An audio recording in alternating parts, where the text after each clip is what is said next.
Oh, Derry, you gave him the South Side. Oh, Oh, yeah.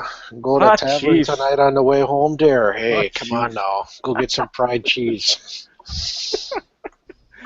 I'm going to try this opening, and hopefully I don't screw things up here. I'm going to try something a little Oh, different. crap, we're live. Yeah, we're live, so hopefully this isn't too loud. So I'm going to try something. If it doesn't work, I can always cut it out. I was going to say, And, I think I hear you working a record player there, my friend. Whatever could you be up oh, to? cool.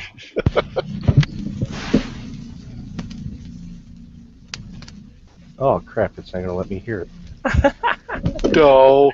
Hear it. So, I think I damn heard something. technology. Oh, I know why. Because Google Hangouts is silly. Ah, there we go.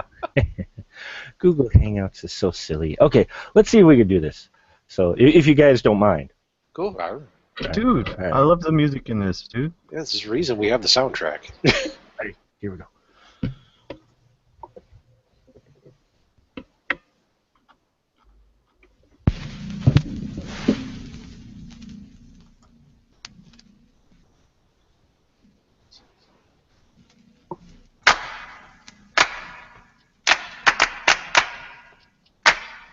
Hey, all you cats and doodads out there, it is me, Mark the Movie Man, and today we are on SPLR Radio. Yes, that's right, and tonight we are going to talk about Car Wash, folks, from 1976. It's a Big 4-0 special. That's right, and of course, as a reminder, the spoiler room is only for those 18 and older, so please put the youngsters in bed and turn up the volume, as we are going to get hot tonight. And I ain't alone here in the booth, ladies and gentlemen. No, sir. Hold on to your hats, ladies and gentlemen.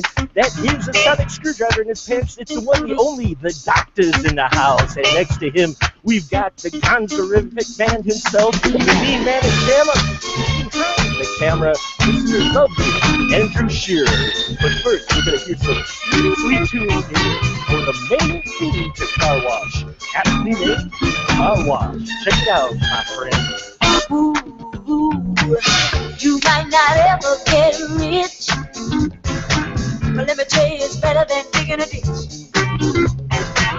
There ain't no telling who you might meet, a movie star, or maybe even a idiot chick at the car wash. Working at the car wash.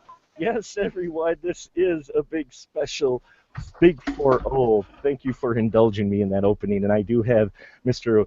Gonzorific, lovely Andrew Shearer, and Stephen Doc Waltersdorf in the house. Hello, gentlemen. How you doing tonight, Andrew? Good, man, and thank you for wanting to do a show about Car Wash. This is really great. I'm excited.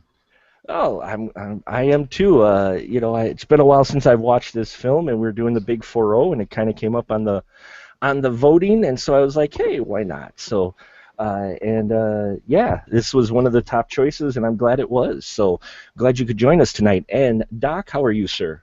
I'm doing well. I'm moderately disappointed I was wrong. I thought the next episode, I thought we had a list of episodes we were going to do. I didn't realize it was going to be skills that Mark hasn't used in a while, talking over records as the episode title. So That was amazing, dude. It was really good.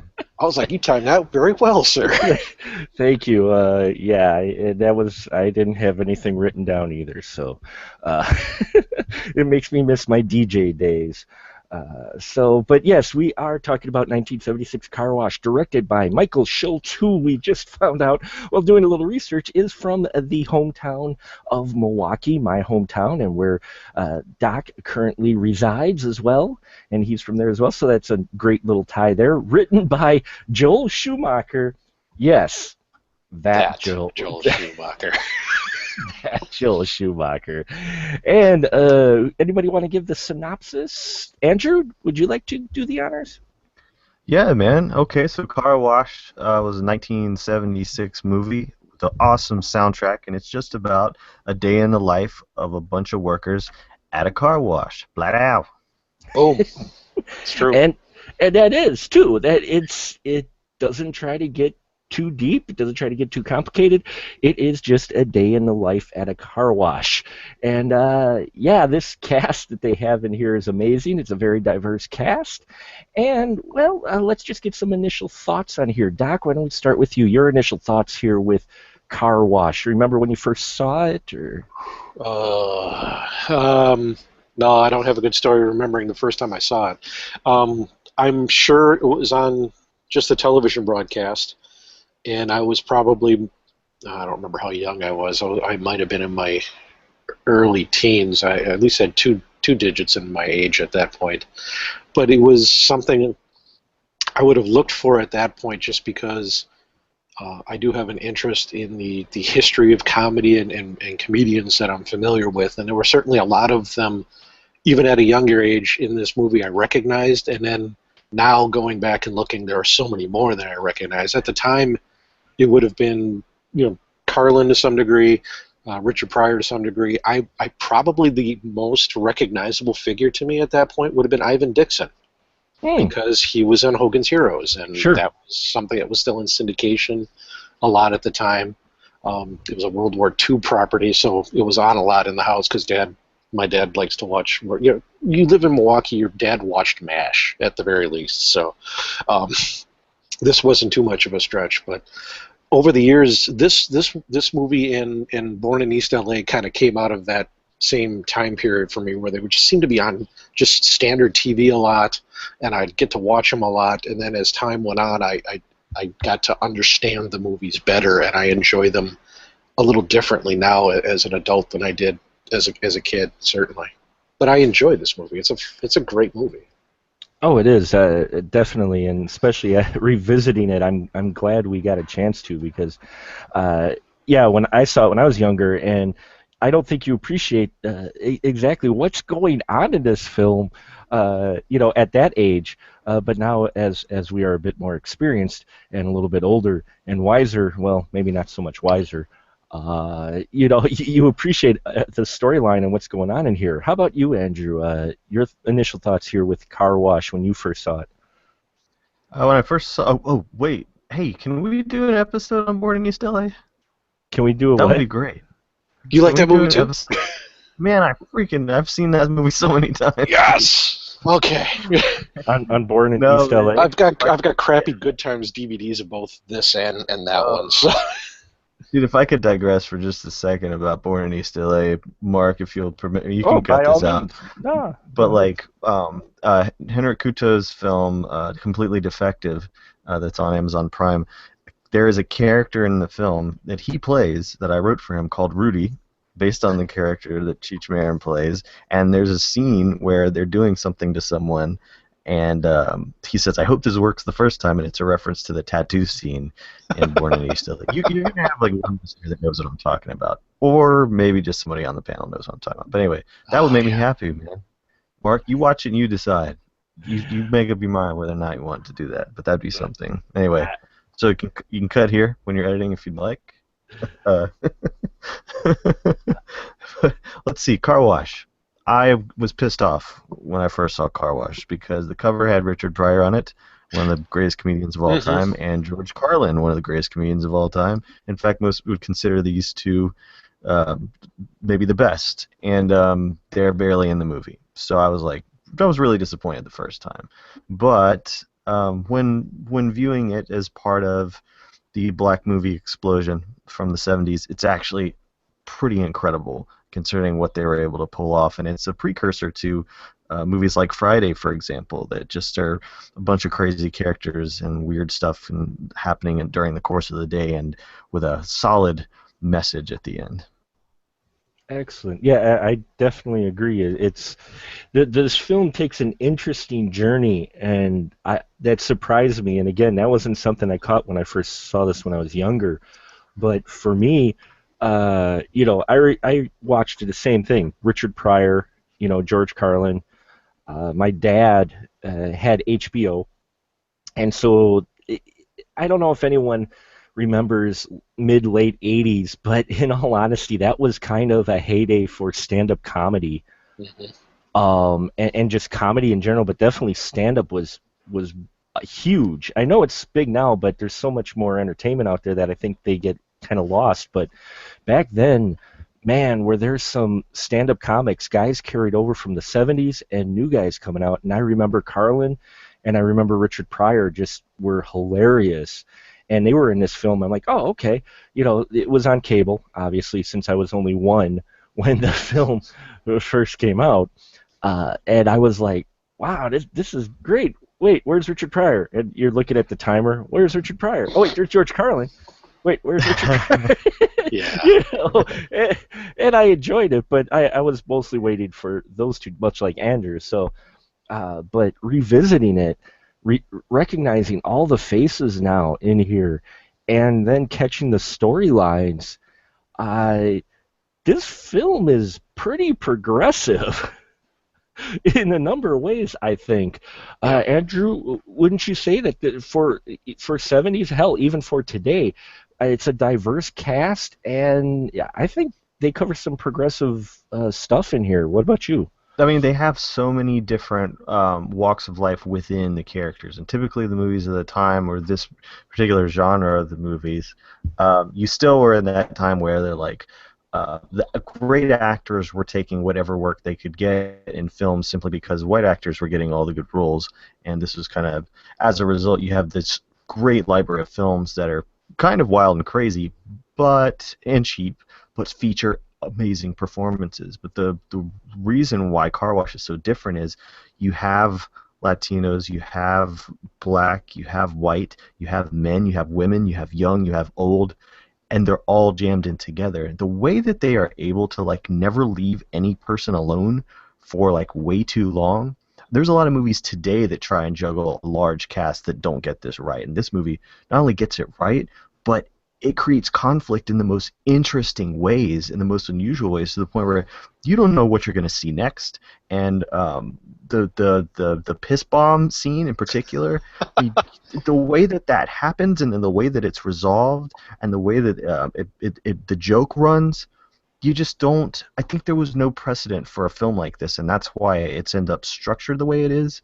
But it's still really kind of satisfying because one person could watch Car Wash and say, well, nothing happens. And another person can watch Car Wash and say, dude, everything happens. And another person can say, a lot of things happen, but it means nothing. and then, it's just, it depends on the viewer, actually, what you're kind of tuned into. But I feel like Car Wash, there's something for everyone, even if you just are in it for the music. It's so much going on. Oh, the soundtrack for this film is amazing. It's almost like a musical. I was paying The one attention. thing I read said that it was originally supposed to be a musical. Was And it I- really? Makes sense. And the Richard Pryor sequence, I think, is like the only remnant really of that left, if that was true, because that is clearly a musical sequence, more so than any other part of the film. When you have the They're singing Pointer, the song. yeah, when you have the Pointer Sisters in there, you need a musical number. You don't want to waste the Pointer Sisters, jeez. Hell no. And yeah, it does feel, because I was listening to as I played at the beginning there, I have the 2-record vinyl Car Wash soundtrack here. Ooh. Yeah, and it's in really good condition too, surprisingly. I'm like, oh wow. So I picked that up immediately when I found it, and I played it, and listening to the words after watching the movie, I'm like, all these songs are written to go specifically with the scenes that they were shown in, which is impressive in itself. I'm like, that this is kind of like a musical. I mean, no, you don't have 99% of the actors not singing in front of the camera, but still at the same time, every tune has to deal with the scene, either the instrumental, obviously, but also the vocal. Yeah, and that surprised me quite a bit in here, in a good way. I really enjoyed that, but it was something I didn't notice before in here. And what I liked about this is we're introduced, Franklin Ajayi, very talented individual. We're introduced to TC, and when you watch this, it's you don't expect them to juggle and get as much screen time for each character as you do in this. Wouldn't you say, Doc, in the beginning you're kind of led to believe, okay, we're going to follow TC and the other guys are kind of just supporting. But we pretty much get everyone's story in here. Yeah, there is an expectation because that's how normally these stories are told, that you have a hero or you have a main character and then everybody revolves around that character's storyline. This movie does not play out like that. I even just when I was trying to read synopsis of the film, they're going, well, this is the main character or this is the main storyline, and I read it going, kinda, but not really. And this one kind of is. There isn't really a main storyline apart from, as Andrew said, it's the day in the life. These people already know each other, so we're not doing the standard conversational, hi, we're going to catch the audience up to speed as to what's going on here. Hi, this is how we interact. Well, this is my friend, blah, blah, blah. Oh, this is the guy who does this. It's structured very interestingly in a way where we are just seeing that day start, and everyone builds their relationships by how they're conversing about what they did yesterday, what they're going to do today, what they're planning to do tonight, what they're going to do tomorrow. And you see how everybody has already has this life together, and how they interact and how the roles play and who's superior and who's not, and then it lets everything build off of that. It's not something you really see done in film much, and because they're in a relatively confined area, it allows for everybody to be on screen more or less at the same time, and then you can focus on these two, or you can focus on these four, on these five. Will have, somebody will have just a throwaway line in a skit or in a scene, and it all makes sense because you're just working, and that's how everything, each little episode of the day gets dealt with and moved on, and there are things that run through the course of the day, but like TC's, trying to get the tickets to take Mona out, or like Abdullah's, frustration with his job and things like that. Mona. Anyway, sorry. She's fine. I'm sorry I said that out loud. It's okay. Played by the talented Tracy Reed. Indeed. Everybody in here, they bring the talent, and no one. One of the things, when you get ensemble casts or big casts like this, there's always that personality that seems to kind of take over whenever there's a scene. But even with Richard Pryor, when he shows up, I never get the feeling in any of these scenes of someone trying to either outdo or shine better than you. Everybody's pretty equal as far as their delivery and their presence and how they deliver the scenes. They all have their own styles, and it seems like they bring that to the screen, but at the same time, no one's trying to, take over the scene at all, like you can see in some of these films. Would you say that, Andrew, that everybody kind of respects each other? Yeah, and plus they see this, it's the rule of comedy, really, and the rule of acting, all this. You're just trying to set the other person up to make them look great. Mm-hmm. So it would be kind of pointless to for anyone to kind of try to chew up or bulldoze the scene. And what's incredible, just from a filmmaking standpoint, is how many times they are able to get a bunch of people in one shot. Mm-hmm. And what you got to remember is when you have a big shot like that, the people who aren't talking, it's a lot about what they're doing, and that's all instinct from actors as far as what they're doing in the scene. And so just watching Car Wash from like a directorial standpoint or filmmaking standpoint, it's amazing how they were able to pull off some of those scenes, because you think about how many when you think back to some of the really funny stuff or the really cool stuff that happens, the skateboard scene alone is just like, you could do it as a silent movie and it would still like blow you away in terms of what they achieved there, not just like with cinematography, but like you don't think, when you think of the movie Car Wash, nobody thinks of it in terms of cinema like this, but I, just speaking as a director, that's hard. That's really hard from a performance aspect, but it's really hard to capture that kind of stuff. And just, knowing that I didn't know that it was going to be a musical, it still kind of seems like that. It seems like it's a musical. Yeah, it seems like it's a musical, and I'm glad you brought that up because we're talking back in the old days, folks, with you're shooting on film. And so you've only got so much film to shoot on. So these shots take a little bit of planning. And I'm glad you brought that up because what stands up in my mind while watching this again was the scene where Richard Pryor's Daddy Rich, that's his name, right? Or is it? Yeah. Yeah. Daddy Rich shows up. And you have pretty much the entire cast in shot, plus Daddy Rich, plus his entourage of the Pointer Sisters, plus, I mean, you have pretty much the entire cast, and it's a great shot, and everybody's doing something, even in the background. Mhm. And what caught me was with Daddy Rich, which I love that character. We'll talk about Richard Pryor's character in a minute, but that scene, what blew me away is they're doing a scene of where the Pointer Sisters start singing, and so they start passing around a hat. Yeah. And in a scene earlier, Daddy Rich gave a 20 to the Shoeshine Man, played by who played him? Damn it, I forgot his name now, but a great actor. And he gave him a 20, and then as they passed around the hat, he puts the 20 back in the hat. Yeah, that's what I thought. He gives it right back.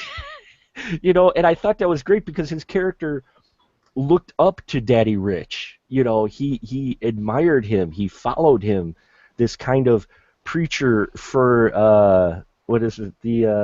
I had it written down. The Church of Divine Economic Spirituality. Which, in all honesty, Richard Pryor is actually kind of playing it straight in here, isn't he, Doc? Kind of? Arguably, because he's not, in so much that you could argue he's not really playing it to be funny. He's playing what could be arguably a comedic character. And as a youth, that's how I took it. He's kind of playing with that idea of religion, and the character itself I thought was funny. More so than anything he really does or says, because what he does and says is very confined and very, very, for lack of a better word, televangelist. But it's not, it's not quite that style. It's not as overdrawn or overblown like that. It's very much in that preacher style that he's playing. What kills me watching it now, that's real. And that's what blows my mind. Because there are preachers out there now saying God will bless you, and He will give you all this money, and that's how you can tell God has blessed you, because you will have all this money, and that's how you're doing it. And everything, I'm like, okay, I don't think that's what Jesus said at all. But and so I don't know if that. I'm assuming that existed at the time. As a youth, I would not have picked up on that. I wouldn't have been. But now, yeah. That's a real thing, and that made it very. We're saying this is a 40-year-old movie. It feels very timely in that regard, in a lot of regards, as Mark's already mentioned. But this one specifically caught me very well like that. He's funny, but it's not because he's doing anything really hilarious. He's mocking that character or that person, or that style, if you will. I think what caught me this time around is he's not. I guess what I mean is playing it straight, as in he wasn't playing Richard Pryor playing someone. Okay. He's in this one. Andrew, would you say this one was a little bit different than some of the other roles we've seen, where he was more Richard Pryor playing a role, and in this one, I didn't get that feel in a good way. It felt like he was someone different. Did you get that feeling with him? Oh yeah, definitely. I mean, Richard Pryor, as a comedian, was just extremely gifted with characters. I mean, you can listen to Craps After Hours, where it starts off of him telling a story about when he was young and the kids are trying to get into these clubs and after-hours clubs and stuff. But once they get inside, he takes you through there. And keep in mind, you're not watching this, you're listening to it on a comedy album. He takes you through and he plays every single person, and you forget there is one guy acting out all these roles. He immediately inhabits. He knows the characters so well. And the cool thing about Daddy Rich is that is one of the few times, I mean, because Which Way Is Up is probably another one of the few times where Richard Pryor got to do, because he plays more than one person in the film. He plays like three people, I think, maybe four. But like with Daddy Rich, it's showing one of the characters that Richard Pryor did, and I'm not sure if he actually wrote the dialogue or not. I'm sure George Carlin wrote his own dialogue because that just sounds like Carlin's routines. But with Pryor, I wouldn't be surprised to know that he wrote it because he has he does or did rather a lot of satirizing of evangelists to the point where there was preachers in more than one bit that he was making fun of the way they are. And as a matter of fact, I think in one, I can't remember what album it is, he said that it was about the, I think it's Wino dealing with Dracula or one of the ones about vampires. Oh, I love that. You know, he says they use crosses on vampires because they're allergic to bullshit. Yes. So I'd forgotten about that. Yeah, it's not a surprise to see him to see him do that. What I wish, and when the first thing I thought of when you brought this up was that I wish he would have had a chance to do more character-based stuff because he was one of the most gifted. Him and Lenny Bruce are two of the most gifted performers in terms of like just making you forget that you're listening to one person do all the characters. And George Carlin's a great actor too. I think he started out wanting to be an actor, but man, Daddy Rich is just tip of the iceberg type stuff. It reminds me of you remember Eddie Murphy in one part in Vampire in Brooklyn very briefly showed a lot of his, you know, he always showed a Richard Pryor influence, but do you remember when he changes into the preacher for that one scene? Mm-hmm. It's very Daddy Rich, that scene. Yeah, that does is reminiscent of Daddy Rich in that scene. That's a great movie as well. Yeah, you know, and it just caught me that he is a great character actor, but most of the movies I think he got cast, everybody wanted Richard Pryor. You know. Yeah, and if they could afford the insurance. Well, let's just say he did recognize, you know, his some of his setbacks, and he's the reason why we got Cleavon Little for Blazing Saddles. So, oh, that's right. Yeah, because he called. Yeah, just as an aside note, he called Mel Brooks. I think it was like a few days before they were supposed to shoot, and he said he was in a town, I think Detroit or Chicago or something, from L.A. He got there. He didn't know how he got there. And he's like, yeah, I'm not going to be in for the shoot, if I remember the story correctly. And so they went with Cleavon Little.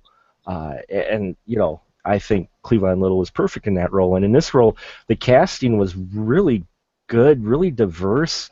But, you know, I mentioned how it's progressive because, we got, you know, we even have, a cross-dresser in here who was hoping...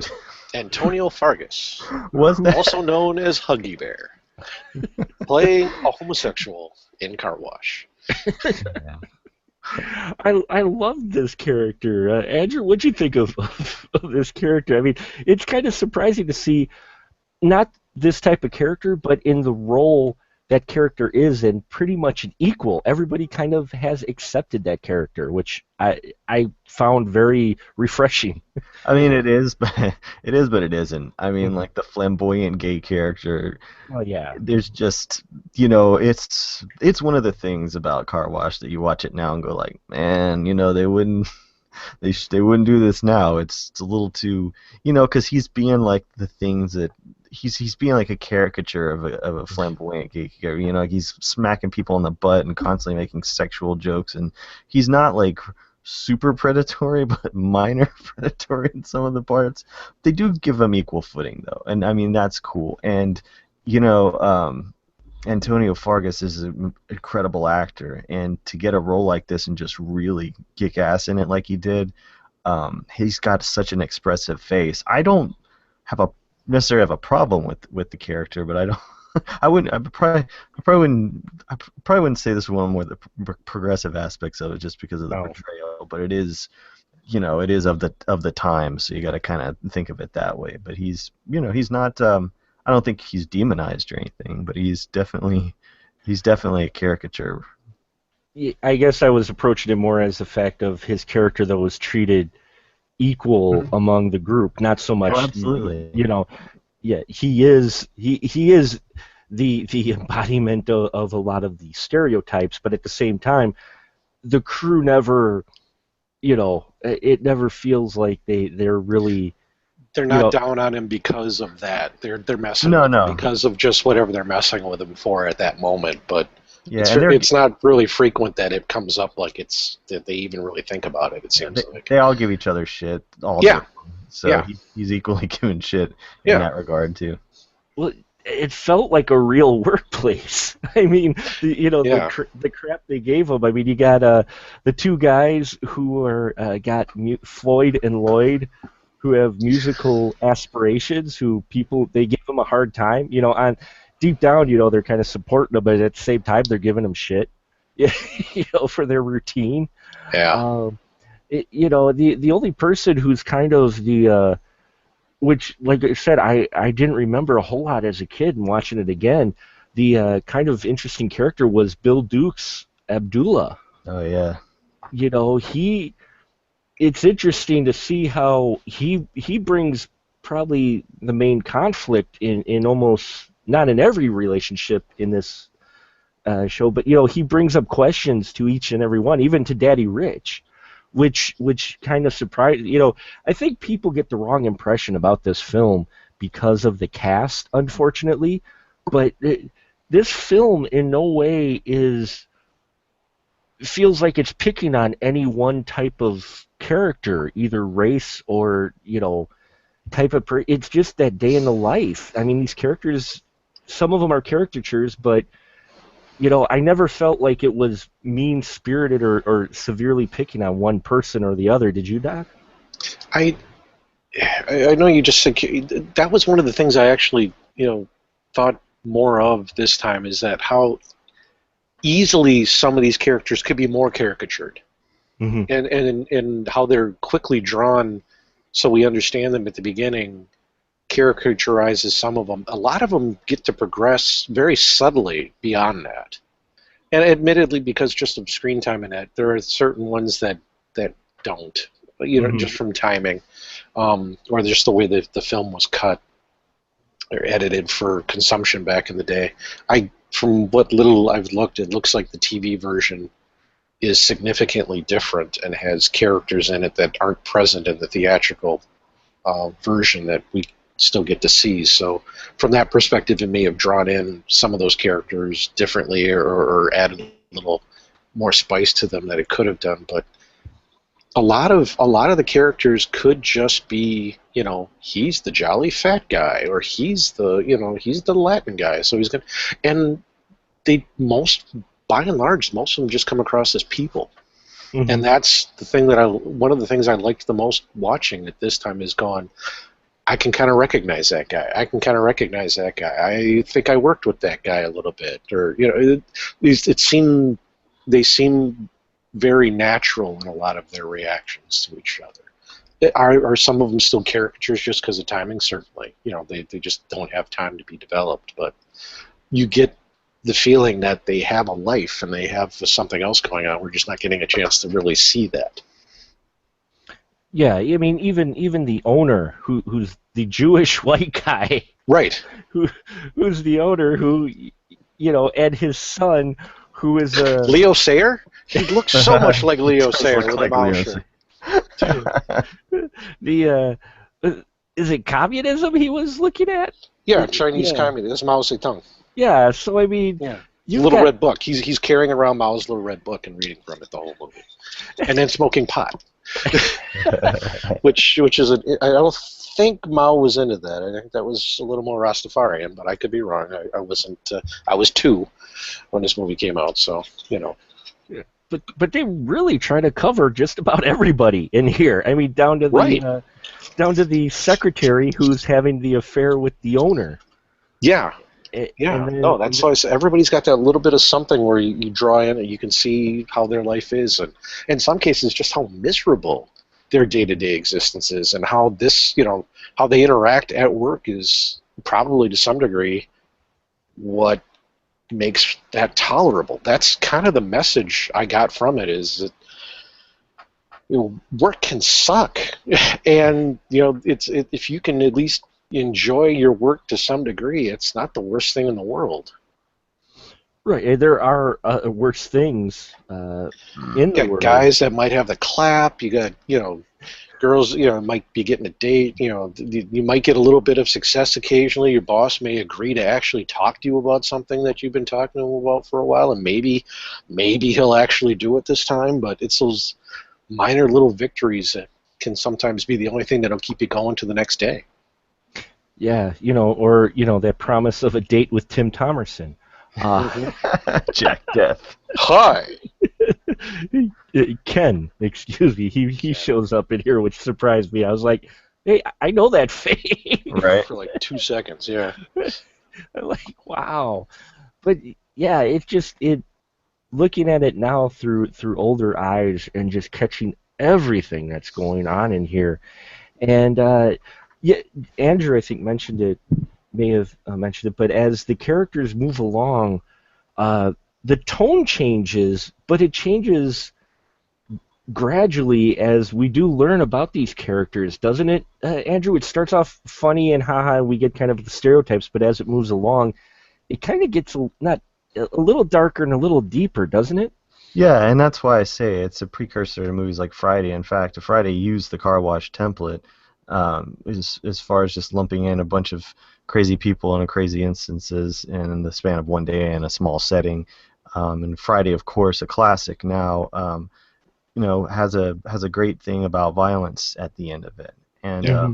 and it also uses "I Want to Get Next to You" from Car Wash. And great every time Miss Parker shows up, they play that. Oh, yeah. I didn't even think of that. That's Yeah. awesome. Thank you Yeah. for connecting that for me. And so, but Bill Duke, here's what's another thing that I find is amazing about Car Wash is that because it was shot at an actual car wash, they had to loop almost every single line of dialogue, and sometimes it is really obvious. Most times it's really obvious, but sometimes it's not. But the scene at the end with Bill Duke, where he comes to rob the guy, and who is his friend, he's been hanging out with his children earlier. It is extremely powerful, but it's not super messagey like a lot of movies are today that try to do something similar. You watch like the last Barbershop movie, if there's a good example, just does not know how to balance this out. Bill Duke, who both of these guys have looped their lines here. Duke chooses to get his voice almost completely a whisper. It is a whisper in some parts of it. He's an awesome actor, and it's no wonder he went on to be a great director too. I don't know if you guys like the movie American Gigolo or not, but I think it was had to have been right after Car Wash that he did the gay pimp in American Gigolo.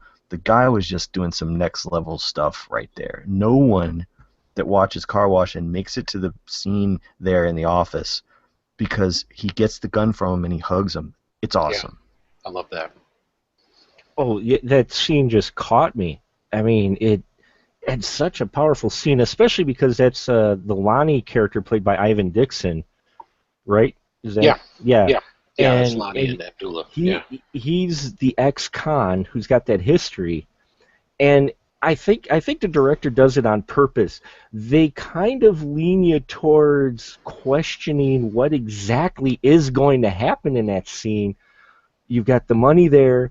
You've got Lonnie, the ex-con, as they set him up, and you got Abdullah. You're like, is he gonna help him? Is he gonna hand him some of the cash? Or are they gonna, I love the tension in that scene because you're watching this, and it reminded me, and I'm wondering if Kevin Smith was influenced by it later on. The original ending to Clerks. I was just thinking that, dude. I didn't think of it then, but I thought as we were starting to talk about it, I thought of it. Dante gets yeah. It had kind of that feel when I watched Clerks with the original ending, and I go back and we watch this. I'm like, it's got that kind of, wow, we got a snappy soundtrack, and at the end of the day, Life is a series of dark endings. And then we get this very kind of dark and poignant moment, and then Lonnie convinces Abdullah to put the gun down and hugs him, and I'm just like, damn. And then you've got I don't know if they ever say her name, but Marlene or whatever, the prostitute. Yeah, she writes it on the mirror in lipstick. Yeah. The sheer loneliness of her at the end too, just the but her watching it from the window, Yeah. It made me realize, I'm like, holy crap, most of this film is told from her perspective. It is. Yeah. She's actually the eyes of the audience for most of this film, because she's usually in the background of the key scenes. When Daddy Rich is there, she's actually talking to him in the background. When the Pointer Sisters are singing to Abdullah, she sees that final scene in the movie. She's at the pinball when Hippo character gives up his radio. I mean, she's there at almost all the key points, and it just caught me. And then but that scene, it's so She's the Jay and Silent Bob of the film, Mark. Sorry. No, I mean, Andrew, would you say that it's told from somewhat from her perspective?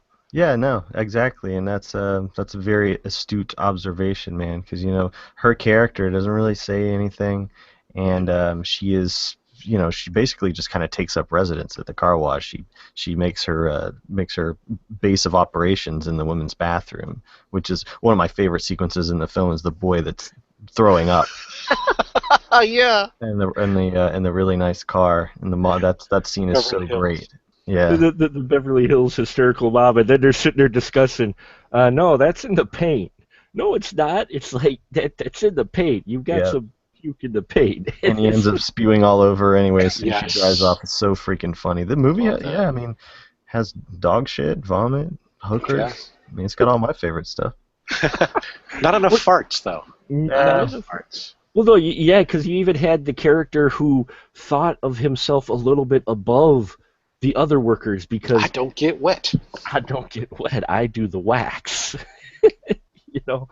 And yeah, oh man, just visiting this movie again, I was glad we did, because there's so much going on with it, and few movies are able to juggle, I think, the topics and this many characters as well as this film does. I mean, even George Carlin's character, he's almost in there as the comic relief, the most comic relief, looking for the tall blonde black girl.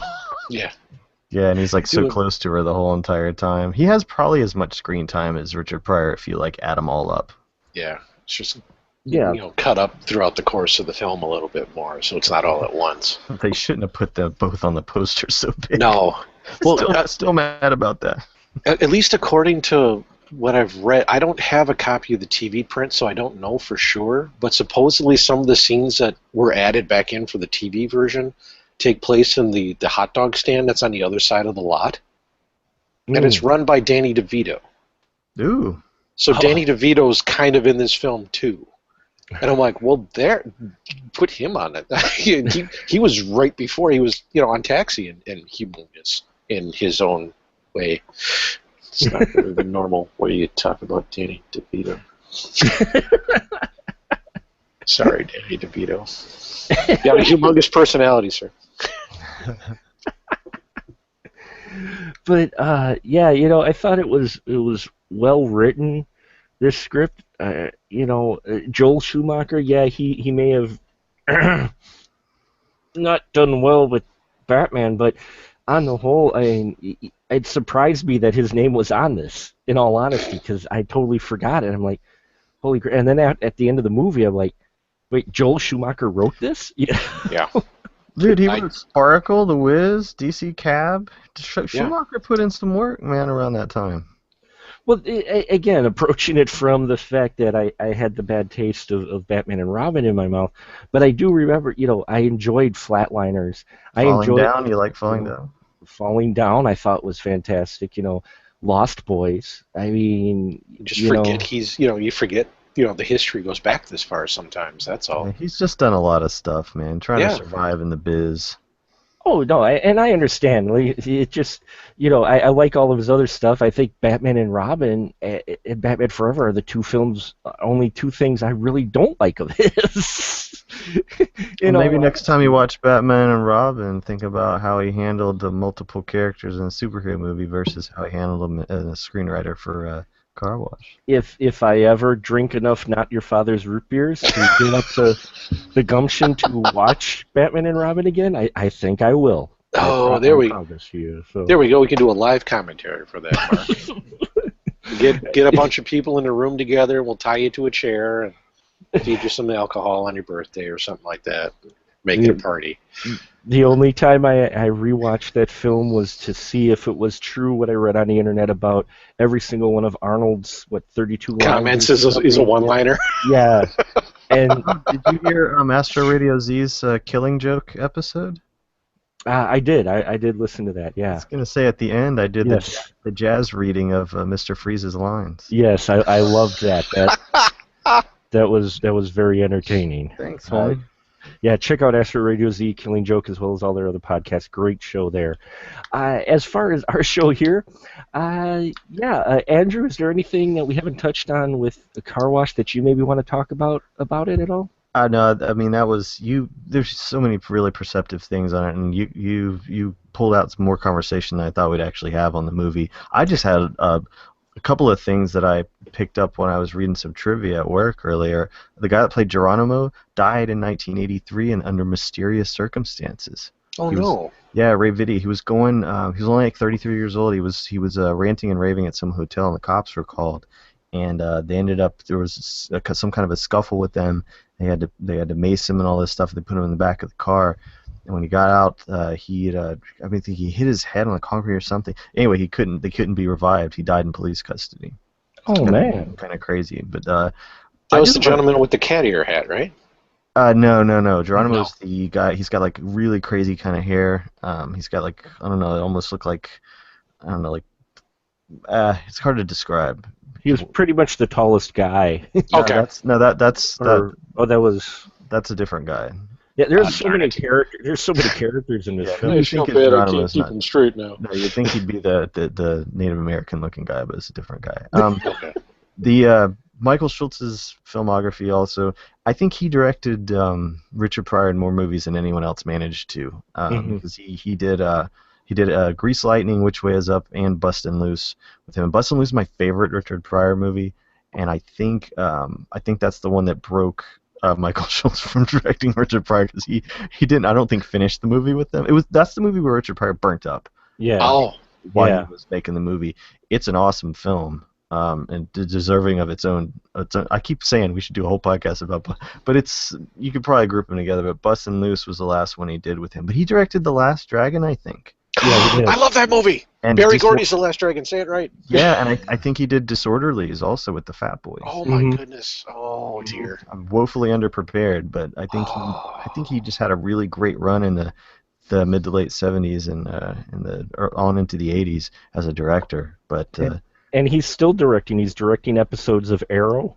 Oh, there Excellent. you go. Man. Really? Cool. Very cool. He directed 4 episodes of Blackish, one of Crazy Ex-Girlfriend. He's done a lot of TV stuff, it looks like. A few episodes of Chuck. Yeah, he's done a lot of direction. Everwood, he directed, it looks like almost a full 16 episodes of Everwood. Yeah, he's done a lot of TV. It looks like he kind of moved away from film and went to TV. He did Live and Large, and he did a TV movie, Deo, but it looks like the last movie was Live and Large. And he did, yes, you're right, he did do Disorderlies. Dude, yeah, if he's still around, he needs to cut some commentaries for all these movies, man. He's in the Omit the Logic, the most recent Richard Pryor documentary. And he does kind of talk about the Bustin' Loose experience. But the only other things I wanted to mention, we didn't touch on the fact that Garrett Morris, original Saturday Night Live, not ready for primetime player, Garrett Morris has a role in the film. And also, I should say that my crush was Marcia, the secretary. Oh, yes. Understandable. I don't know her name, but I love that yellow shirt. Melanie Mayron. Yeah. Is her name. That shirt fit her really good. And she is still acting today in Jane the Virgin. Saw that. I had to look her up too, because I was wondering what she was up to. Yeah, she was. Yeah, that's why I recognized her. 30-something. My mom used to watch that constantly. Oh, man, that's a deep cut from the 80s. Now, yeah. Yeah, I know. But now, yeah. my mom watched that a lot. But she's a director. She's been Yeah. directing Pretty Little Liars, yeah, Jane the Virgin, a lot of TV as well. Cool. So yeah, she's still very active. Man, her in and the Schultz need to get scene. on that commentary, man. Oh, that would be We need a really we need a interesting. super deluxe Blu-ray set with the TV, Say, so you can see the TV version cut together with Danny DeVito and hey, get all Criterion that. listens to me sometimes, man. They did a Multiple Maniacs after I talked about it on Oh man, Derek. I cannot wait for that. I talked about it on Derek's show. He asked me Yeah, It I to. know. happened. I Marx mentioned it. Brothers set got announced today. That's all cleaned up finally on Blu-rays. Yeah, Then it this happened. Car Wash is next. Car Wash is next. I'm waiting for that Come now. on, Criterion. car Well, the wash needs to be Criterion done. announced today, like November today. I think the thing I got out of that was the Lone Wolf and Cub set, but that'll Yeah, be. Amazon had that priced wrong for pre-order, so I got it for $40. Oh, son of a. Okay. And what gets me is I forgot because growing up in the '80s, how far back the Pointer Sisters actually went. Yeah. Because perspective as a kid, love the Pointer Sisters, love their music, but you only have that perspective of when you remember them, and I only remember them in the '80s. And to see them pop up in this, it was cool because I love their voices and their music, and to see them in here was just kind of cool. I was like, oh, Pointer Sisters, cool. Yeah. So yeah, Doc, how about you? Anything we didn't touch on you might want to talk about with Car Wash, or have we covered it for you?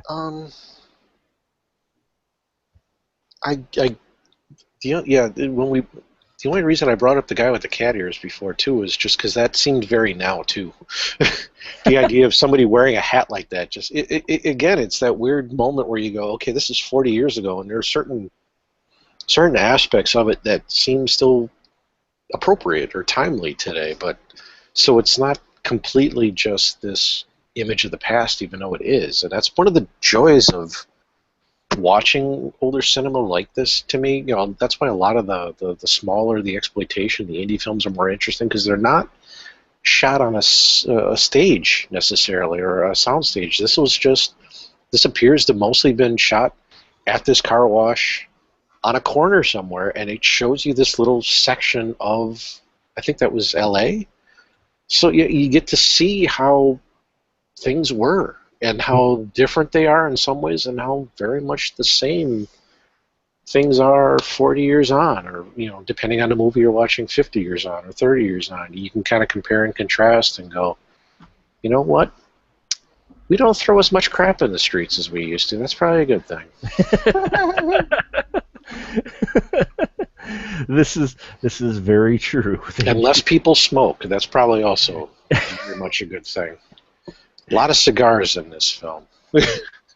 Whole lot of cigars in this film. Oh, green cigars. You know, I didn't mention The Wash, the movie from 2001. Oh, Go ahead. So in 2001, Dr. Dre and Snoop Dogg make a film called The Wash. It's directed by DJ Pooh, the guy that wrote Friday, and also directed Three Strikes.